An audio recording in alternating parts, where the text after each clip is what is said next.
Hello students, तो आज हम चालू करने जा रहे हैं class 11th biology botany section से एक चैप्टर जिसका नाम है cell, the unit of life.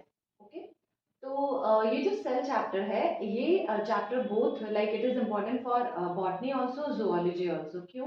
क्योंकि इसमें सेल के बारे में बताया है, लाइक सेल का कॉम्पोजिशन, सेल का importance, and you know that कि सेल हर चैप्टर के लिए यूजफुल है, either it is for botany और इट इज फॉर जूलॉजी। तो let get started with this chapter. So हम चैप्टर का नाम है cell, that is unit of life. Okay, तो चैप्टर का नाम है cell, the unit of life. तो सेल के बारे में पढ़ने से पहले हमें ये पता होना चाहिए कि लिविंग ऑर्गेनिज्म और नॉन लिविंग ऑर्गेनिज्म में क्या डिफरेंस है। तो एनसीईआरटी के according to NCERT, living organisms and जो नॉन लिविंग ऑर्गेनिजम्स हैं, एनसीईआरटी के अकॉर्डिंग लिविंग ऑर्गेनिजम्स और नॉन लिविंग ऑर्गेनिजम्स के बीच का जो डिफरेंस है वो ये है कि जो लिविंग ऑर्गेनिजम्स होते हैं उनके पास क्या प्रेजेंट होता है, उनके पास सेल प्रेजेंट होता है। तो लिविंग ऑर्गेनिजम्स के अंदर सेल प्रेजेंट होता है और जो नॉन लिविंग ऑर्गेनिजम्स होते हैं उनके अंदर सेल एब्सेंट होता है।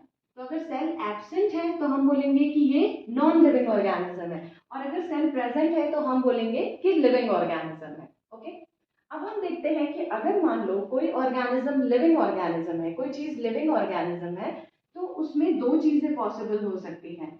आइदर वो लिविंग ऑर्गेनिज्म क्या हो सकता है, यूनिसेल्युलर ऑर्गेनिज्म हो सकता है, या वो क्या हो सकता है, मल्टी सेल्युलर ऑर्गेनिज्म हो सकता है। अब यूनिसेल्युलर ऑर्गेनिज्म का मतलब क्या होगा? यूनिसेल्युलर ऑर्गेनिज्म का मतलब होगा ऐसा ऑर्गेनिज्म जिसकी बॉडी सिर्फ एक ही सेल से बनी है। एग्जाम्पल इसमें हो जाएंगे अमीबा।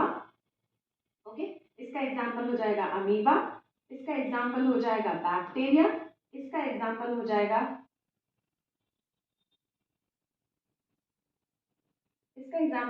क्लमाइडोमोनास। तो अमीबा, बैक्टीरिया, क्लमाइडोमोनास, ये सारे क्या एग्जाम्पल हो जाएंगे यूनिसेलुलर ऑर्गेनिज्म के। यूनिसेलुलर ऑर्गेनिज्म मींस ऐसा ऑर्गेनिज्म जिसकी बॉडी सिर्फ एक सेल से बनी है और वही एक सेल बॉडी के सारे फंक्शंस करता है। मल्टी सेलुलर ऑर्गेनिज्म का मतलब क्या होगा? मल्टी सेलुलर ऑर्गेनिज्म का मतलब होगा ऐसे ऑर्गेनिजम्स जिनकी बॉडी में बहुत सारे सेल प्रेजेंट है, like they have millions of cells and all the work in the body is done with the help of all these cells। इसके अंदर डिविजन ऑफ लेबर भी मिलता है हमें। तो multi cellular examples, multi cellular organism के examples में हम देखेंगे प्लांट्स एंड एनिमल्स। क्या देखेंगे? Plants and animals. Okay, I hope this much is clear. अब नेक्स्ट हम बात करेंगे सेल के बारे में कि सेल एक्चुअली होता क्या है, लाइक व्हाट इज सेल। तो जो हमारा नेक्स्ट डिस्कशन का टॉपिक है वो होगा कि व्हाट इज सेल। क्या चीज होती है जो सेल को डिफाइन करती है। ओके, तो हमारा नेक्स्ट टॉपिक है that is what is cell. तो व्हाट इज सेल। अब सेल क्या होता है? सेल एक ऐसी चीज होती है, ये भी एनसीईआरटी में दिया हुआ है, we are going according to NCERT. Cell एक ऐसी चीज होती है जो इंडिपेंडेंट एग्जिस्टेंस कर सकती है। तो पहला पॉइंट हम सेल को डिफाइन करने के लिए लिखेंगे कि that it is capable of independent existence. Independent existence. तो जो सेल होता है वो अकेले रह सकता है, मतलब वो जो एक सेल है वो अकेले अपना कंप्लीट लाइफ साइकिल कंप्लीट कर सकता है। अब ये जो सेल है it can also perform essential functions of life.